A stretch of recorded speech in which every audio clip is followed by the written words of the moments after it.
கார்த்தி அவர்கள் ஆக்சுவலி படம் ரிலீஸ் ஆகிறதுக்கு முன்னாடி பிரேம் சார்கிட்ட பேசியிருந்தோம். அப்போ அவங்க சொன்னாங்க, இந்த படத்துல கார்த்தி சார், அரவிந்த் சாமி சார் ரெண்டு பேருடைய நடிப்பும் வந்து பெரிதளவில் பேசப்படும் அப்படின்னு. there's no denial about it at all. அவ்வளோ ஃபினாமினலான ஒரு பெர்ஃபார்மன்ஸ், அவ்வளோ ஒரு ஸ்பான்டினிட்டி, எல்லா இடத்துலையும் அவ்வளோ அழகான ஒரு ஆக்டிங் கேரி பண்ணீங்க. 96 வந்து இன்னைக்கு வரைக்கும் பல பேர் நாங்கள் திருப்பி திருப்பி வாட்ச் பண்ணுவோம், இத்தனை வாட்டி நான் பார்த்துருக்கேன் அப்படிங்கிற மாதிரிலாம் கமெண்ட்ஸ் வந்துகிட்டே இருக்கு. there's no doubt மெய்யழகன் அதே மாதிரி ஒரு ரீவாட்சபிள் ஃபில்மா இருக்க போகுது. Thank you so much for choosing this. வாங்க சார்.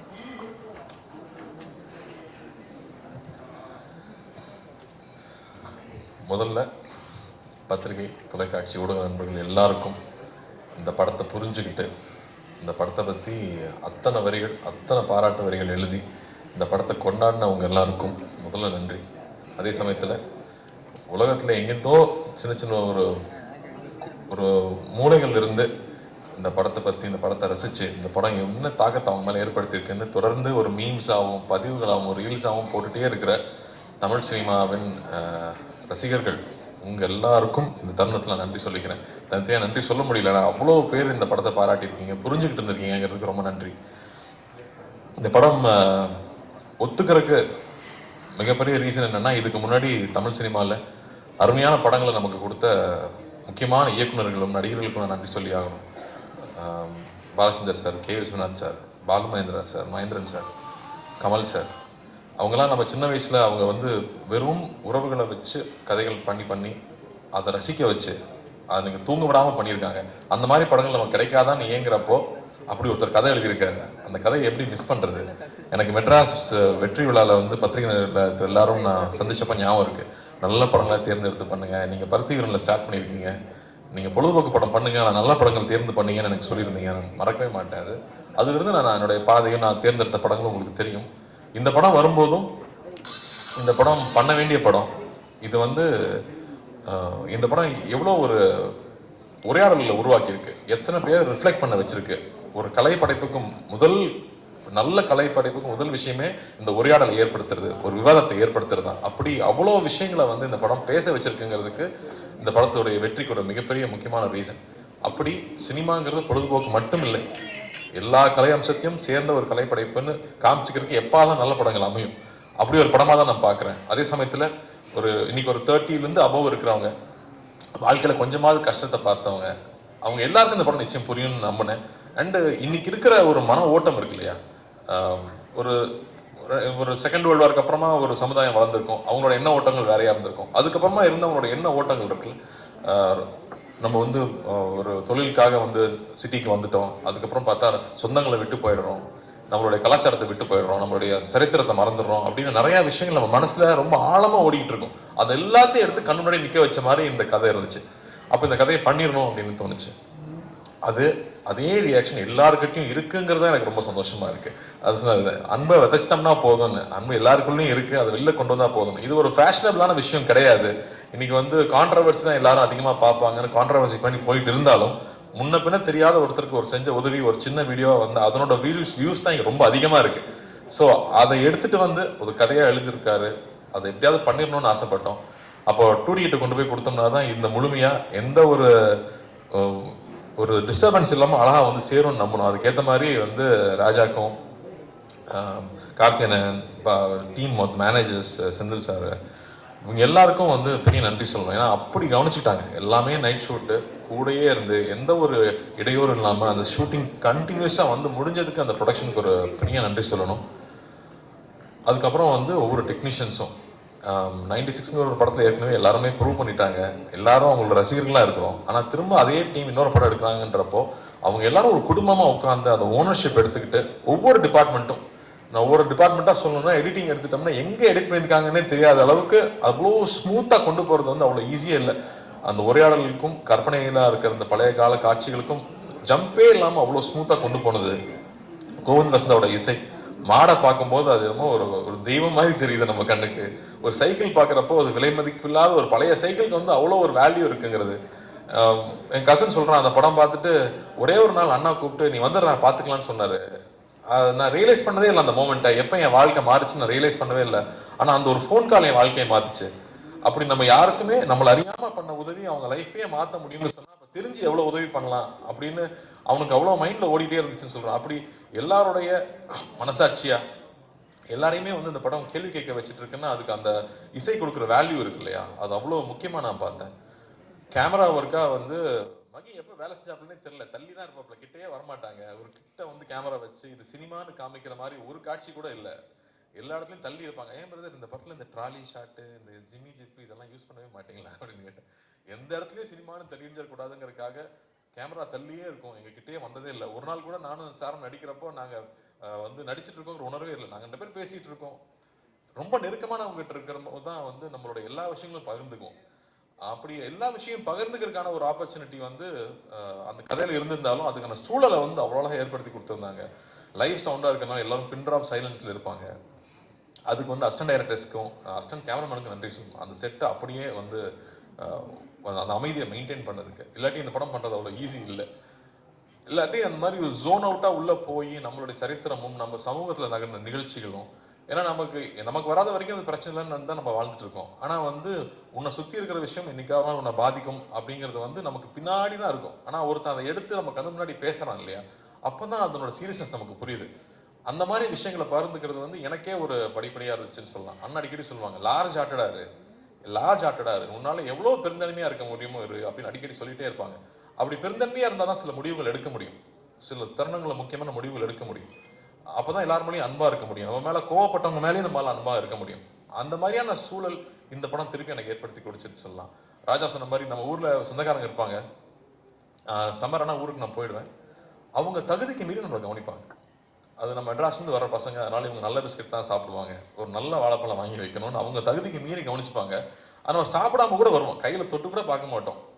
ஆனால் நான் அவங்க சாப்பிட்றமான்னு பார்த்துட்டே இருப்பாங்க. எனக்கு அதெல்லாம் அப்போ நான் நினச்சி பார்க்கவே இல்லை, இப்போ நான் நினச்சி பார்க்குறேன். நம்ம மேலே எந்த எதிர்பார்ப்பும் இல்லாமல் நம்ம மேலே அன்பு காட்டினவங்கள நம்ம வந்து அங்கீகரிக்கிறோமா, அதை திருப்பி கொடுக்குறோமா அப்படின்னு திரும்ப யோசிச்சு பார்க்குறேன். அப்போ அது திரும்ப ஞாபகப்படுத்துது, திரும்ப ஊருக்கு போனால் அவங்க வீட்டுக்கு போய் உட்காந்து ஒரு வாய் சாப்பிட்டு வரணும்னு சொன்னது. ஸோ அந்த மாதிரி உணர்வுகள் எல்லாம் வந்து நம்ம இழந்துட்டோமா இல்லை மறந்துட்டோமா, இந்த படம் திரும்பி அதை ஏற்படுத்துது.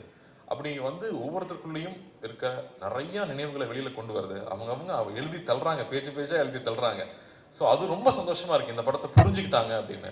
சரி, நம்ம மாநிலத்தில் மட்டும்தான் ஓடுதான்னு பார்த்தா ஆந்திராலையும் நல்ல அதே ரெஸ்பான்ஸ் இருக்குது, கேரளாவில் போனாலும் அதே மாதிரி இருக்கு. வெளிநாட்டில் இருக்கிறவங்க இன்னும் பயங்கரமாக கொண்டாடுறாங்க, ஏன்னா அவங்க ரொம்ப தூரத்தில் இருக்காங்கன்றப்போ அவங்களுக்கு அந்த வேல்யூ ஜாஸ்தி தெரியுது. ஸோ இதுக்காக இந்த படம் எடுத்தோம், என்ன சொல்ல முயற்சி பண்ணுமோ அது போய் சேர்ந்துருக்கு. எல்லாரும் ராஜா சொன்ன மாதிரி இந்த படம் கொடுத்ததுக்கு நன்றின்னு சொல்றாங்க. அதை விட வேற என்ன சந்தோஷம் வேணும்? அந்த சந்தோஷத்தை ஏற்படுத்தி கொடுத்தது நீங்க, அது கொடுத்த அங்கீகாரம் தான். நீங்க அந்த படத்தை பாராட்டினதும் அந்த படம் நல்லா இருக்குன்னு சொன்னது தான் அதை முழுமை அடையுது. ஸோ பத்திரிகை நண்பர்களுக்கும், நிறைய பேர் நண்பர்களும் சொல்லக்கூடாது, பெரியவங்க, நான் சின்ன வயசுல அங்கிள்னு கூப்பிட்டவங்களாம் இங்கே இருக்காங்க, அவங்களுக்கும் எல்லா ரசிகர்களுக்கும் இந்த படத்தை புரிஞ்சுக்கிட்டு பாராட்டினவங்க எல்லாருக்கும் ரொம்ப நன்றி. அதே மாதிரி வந்து எங்கள் அத்தானை மிஸ் பண்ண முடியாது, அத்தானை கடைசியாக வர்றேன். பட் பிரேம் அவரோட எழுத்து வந்து ஒரு ஹிஸ்டாரிக்கல் ஒன்று வச்சிருக்காரு, இப்போ நான் அப்டேட்டாக கொடுத்துட்றேன். ஒரு ஹிஸ்டாரிக்கல் ஒன்று வச்சிருக்காரு, அதை நடைய படித்து முடிச்சதுக்கப்புறமா யாரையா நீன்னு கேட்குற அளவுக்கு மரியாதைலாம் போயிடும்ல. ரொம்ப பிடிச்சி போச்சுன்னா, டே யாரா நீ எப்படா அப்படி எழுதுற, எனக்கு அவருக்கு ஒரே வயசு தான், நெக்ஸ்ட் டைம் டை அடிச்சிட்டாங்க. அந்த அளவுக்கு வந்து நம்ம அப்படி ஒரு நடை அவரோட எழுத்துல இருக்கிறது வந்து பிரமாதமா இருந்துச்சு. அது எப்போ நீங்க எழுதி முடிப்பீங்கன்னு நானும் வெயிட் பண்ணிட்டு இருக்கேன். நமக்கு ரொம்ப கேப் விடாமல் எழுதி முடிங்க. அதே மாதிரி சவுண்ட் டிபார்ட்மெண்ட்டு, அந்த கோயில்ல இருந்து அந்த பையன் கிளம்பி வரும்போது அந்த யானை மேலே டச் பண்ணுது, அங்கேயே வந்து எல்லாரும் எமோஷனல் ஆயிட்டாங்க. அப்படி வந்து ஒரு ஒரு சரியான ஒரு காட்சியும் ஒரு சரியான ஒரு இசை மட்டுமே ஒருத்தரை வந்து அள வைக்க முடியுமா அப்படிங்கிறது வந்து மறுபடியும் எனக்கு ஒரு லெசனாகவே இருந்துச்சு இந்த படத்தில். அது என்னால் ஃபர்ஸ்ட் உணர முடியல, தியேட்டரில் பார்க்குறப்போ தான் நான் உணர்றேன். ஸோ அப்படி வந்து நுணுக்கி ஒவ்வொரு டெக்னீஷியன்ஸும் இந்த படத்தை வேலை செஞ்சது ஒரு அருமை நமக்கு தெரியுது. வெகு சில பாடல்கள் தான் வந்து நமக்குள்ளே போய் நம்மளை வந்து பாட வைக்கும், நமக்குள்ளே போய் நம்மளை செய்ய வைக்கும். அந்த மாதிரி இந்த படத்தில் இருக்கிற பாடல்கள் நான் கேட்டே இருப்பேன். ஏங்க இந்த படத்தில் வந்து 96 மாதிரி ஹிட் சாங்லாம் இல்லையா?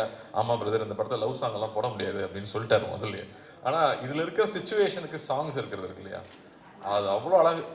வந்து இந்த போகிறேன் நான் போகிறேங்கிற சாங்கும், யார் வேணுங்கிற அந்த சாங்கும், கமல் சாரோட வாய்ஸ் வரும்போது, கமல் சாருக்கு எத்தனை நன்றி சொன்னாலும் பத்தாது. அவருக்கு வந்து இந்த படத்தை அண்ணாக்காக தான் நிச்சயம் பாடி கொடுத்துருக்காரு. ஆனால் அண்ணாக்காக வந்து அவர் முடிக்கும் போதும் பாடும்போதும் நாங்கள் இருந்த அந்த உணர்வு இருக்கு இல்லையா, அவ்வளோ பேருக்கு வந்து அது எல்லாரும் சொல்கிறாங்களே, அந்த யாரோ வந்து என்னை ரொம்ப நெருங்கினவனை கட்டி பிடிச்சிக்கிட்ட மாதிரி இருக்கு இந்த படம் பார்த்ததுக்கு அப்புறமா. அதில் இலகி தான் நான் சிரிக்கிறேன் அழுகிறேன்னு சொன்னாங்க. அது கமல் சாரோட வாய்ஸ் ஒரு மிகப்பெரிய ஒரு காரணம், அவருக்கும் நன்றி சொல்லணும். அதுவும் எழுத்தாளர்கள் வந்து அந்த வரிகள் இருக்கு இல்லையா, மழை நீரில் கரைந்தே போவதில்லை மலை என்றும் மலைதானே அப்படின்னு வந்து கமல் சார் பாடும்போது, ஐயோ இதெல்லாம் சின்ன வயசுல தான் இந்த மாதிரி நம்ம உணர்ந்திருக்கோம்ல அப்படின்னு அந்த மாதிரியான உணர்ச்சிகள். அது நம்ம வந்து நிறைய நாள் சினிமாலேயே இருந்திருக்கோம், அது சினிமா வந்து ஜட்ஜ் பண்ணிக்கிட்டே இருக்கோம், அதில் கரெக்ஷன் சொல்லிக்கிட்டே இருக்கோம். அப்படி இல்லாமல் அப்படியே நம்ம படத்தை நம்ம ரசிக்க முடியுது. நான் ரொம்ப செல்ஃப் கிரிட்டிக்கல் நான், பட் அதை தாண்டி நம்மளால் ரசிக்க முடியுது அப்படிங்கிறது ரொம்ப இதமாக இருந்துச்சு. இந்த படம் ஒர்க் பண்ணும்போதும் படம் பார்க்கும்போதும். அத்தான் மேட்டருக்கு வந்தால் வந்து என்ன சார் சொல்லட்டுமா வேணுமா சார், நீ ரொம்ப பேசுவ அப்படின்னாரு முதல்ல. வேறு வழி இல்லை சார், இந்த படத்துக்கெல்லாம் பேசி தான் ஆகணும். ஏன்னா வந்து அந்த ஃபோன் கான்வர்சேஷன் பற்றி தான் நான் முக்கியமாக சொல்லணும்னு நினச்சேன். ஏன்னா அப்போ தான் நான் ஷூட்டிங் இல்லை, மற்ற நாள்லாம் கூடயே தான் இருந்திருக்கேன். அப்போ தான் நான் தொல்லை பண்ணுறதுக்கு பக்கத்தில் இல்லாததுனால அந்த காட்சிகள் நான் ஸ்க்ரீனில் பார்க்கும்போது அப்படி இருந்துச்சு. இங்கே எல்லாரும் சொல்லிட்டு இருந்தாங்க, ஒரு ட்ரூ கலர் போட்ட நம்பரை கண்டுபிடிச்சிடலாமே. நம்பர் கண்டுபிடிக்கிறது இந்த கதை கிடையாது, அது கிடையாது. என் மேலே இவ்வளோ அன்பாக இருக்கான், எனக்கு அவனை தெரியல, அதை நான் மறைச்சிருந்திருக்கேன். அப்போ நான் எவ்வளோ ஒரு தப்பானவன், நான் எவ்வளோ வந்து எனக்கு வந்து நான் ஒரு தப்பு செஞ்சுருக்கேன். அந்த தப்பை நான் அவங்ககிட்ட சொல்லி மன்னிப்பு கேட்கணும்னு நினைக்கிறதா இதில் அதில் இருக்கிற அந்த ஒரு பெரிய விஷயமா நான் பார்க்குறேன். டக்குன்னு நம்பர் தெரிஞ்சுட்டே அவன் தெரியல அப்படின்னு சொல்கிறது கிடையாது. நான் மன்னிச்சிரு, நான் தப்பு பண்ணிட்டேன், நான் மோசமானவன், எனக்கு உன்னை தெரியல அப்படின்னு சொல்கிறது ஒரு உண்மை இருக்கு இல்லையா, அது அந்த கண்ணில் பார்த்தேன். அந்த ஒவ்வொரு வார்த்தை சொல்லும் போதும் பார்த்தேன். அது வந்து பிரமாதமாக இருந்துச்சு. சார்கிட்ட நான் சொன்னேன், சார் சான்ஸே இல்லை சார், நான் அப்பப்பா அப்படின்ட்டாரு ஒரே செகண்டில். ஆனால் அது வந்து அந்த உண்மை இருக்குல்ல, அவ்வளோ நேர்மையாக இருந்தால் தான் அதை சொல்ல முடியும்னு எனக்கு தோணுச்சு. அப்படி அவர் சொன்ன விஷயம் இருக்கு இல்லையா, அது எவ்வளோ பேருக்கு புரிஞ்சுதுன்னு தெரியல. அது வந்து ரொம்ப ஈஸி இல்லை. எனக்கு கண்டுபிடிச்ச நம்பர் யாரோட்ட கேட்டு சொல்கிறது இல்லை, எனக்கு உனக்கு தெரியல, நான் அதுக்கு அசிங்கப்படுறேன் அப்படின்னு சொல்லிட்டு சொல்கிற அந்த நேர்மை வந்து அவர் கண்ணில் அப்படியே இருந்துச்சு. அதுக்கப்புறமா பேச பேச டே தாங்க முடியலடா சொல்லி தோடாங்கிறப்போ அந்த உரிமையும் இருந்துச்சு. அதான் சொல்லிட்டு இருந்தாங்க, போட்டி போட்டு நடிச்சிருக்காங்க ரெண்டு பேரும். போட்டியெல்லாம் போடலை, அது வந்து அவ்வளோ சந்தோஷமாக நான் என்ஜாய் பண்ணி ரெண்டு பேரும் சேர்ந்து ஒவ்வொரு நாளும் பேசி பேசி ரசித்து ஒர்க் பண்ணோம். ஸோ வந்து சாருக்கெலாம் தேங்க்லாம் சொல்லிட முடியாது, அடிக்கடி போய் தொலை பண்ணிட்டு தான் இருப்போம் நாங்கள் தொடர்ந்து. பட் ரொம்ப அருமையாக இருந்துச்சு சார், நான் அவ்வளோ ரசித்து பார்த்தேன் அந்த காட்சிகளை. அதே மாதிரி இவன் யாருன்னு தெரியாமல் இருக்கும்போது ஒரு விஷயம் இருக்கும், அது புக்கில் கூட அவர் அப்படி எழுதலை, உங்களுக்கு அது கிரெடிட் கிடையாது.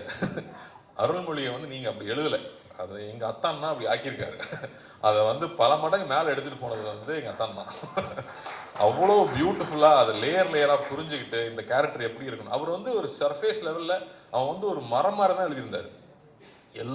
எல்லா உணர்ச்சிகளும் அற்றுப்போன ஒரு மரம் மாதிரி தான் அந்த கதாபாத்திரத்தை எழுதியிருந்தார். அப்படி இல்லாமல் அது உணர்ச்சி பூர்வமாக வந்து அது ஃபஸ்ட்டு எப்போ ஓப்பன் ஆச்சுன்னு எனக்கு ஞாபகம் இருக்குது.